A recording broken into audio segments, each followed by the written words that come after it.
Everyone's life is unique, but you may call me Chicken Little or preferably Cassandra. As a Jew in Nazi Germany, I had the misfortune to experience 3 of the modern world's worst horrors: the Holocaust, Europe's deadliest bombing, and the greatest man-made firestorm the world has ever seen. Now, according to German historians, I'm the last person alive who experienced all 3 of those horrors. And I fear that very soon, almost everyone else will experience even worse.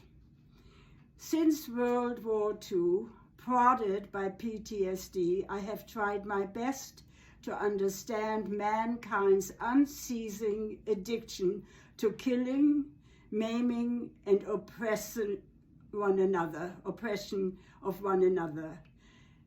After moving to New York City in the 1950s, I discovered that African Americans and Puerto Ricans were treated much like Europe had treated Jews for centuries.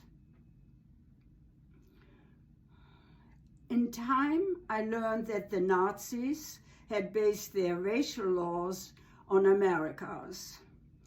And when I moved from New York City to DC in the 60s and found that most residents were African Americans and discriminated against in every conceivable way, I determined to do everything I could to help right these wrongs. And through the civil rights and peace, women's rights, and other movements, quite a lot was achieved, but not enough to prevent autocracy, greed, racism, and religious conflicts from combining to create a literal Armageddon. A shameful bloodletting in a small strip of seacoast bordering the beautiful Mediterranean threatens to ignite nuclear-armed powers who failed to learn from World War II that massive attacks on civilians must be prohibited, or else.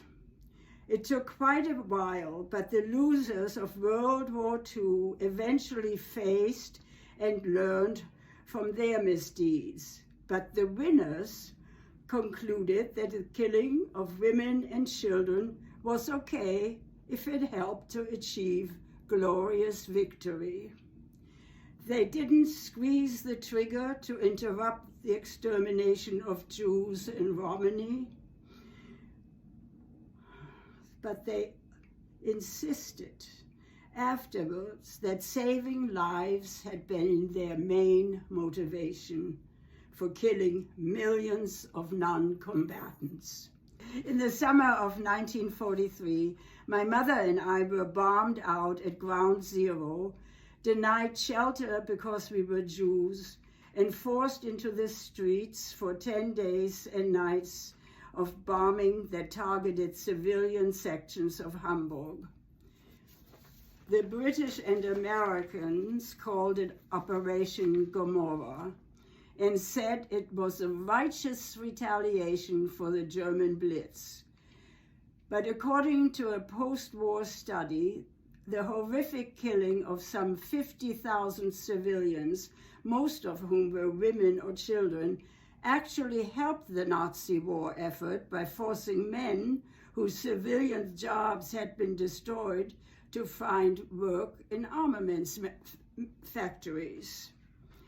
Nevertheless, the Allies and their imitators and adversaries have been killing civilians with impunity to this day. The main difference is that now nuclear weapons and global warming made it possible for a few psychopaths to destroy virtually all human life.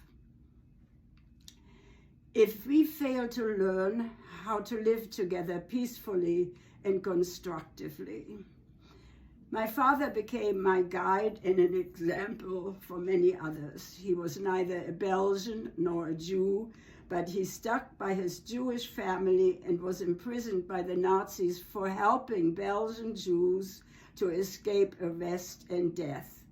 He and others were released months later and sent to the Russian front because the German army was faltering there, much like Putin is releasing prisoners in Ukraine.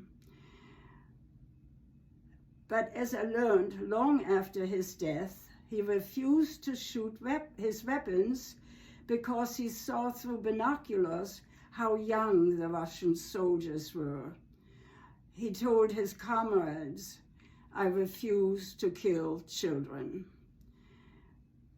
Most people and most governments would agree that it's dreadfully wrong to kill children.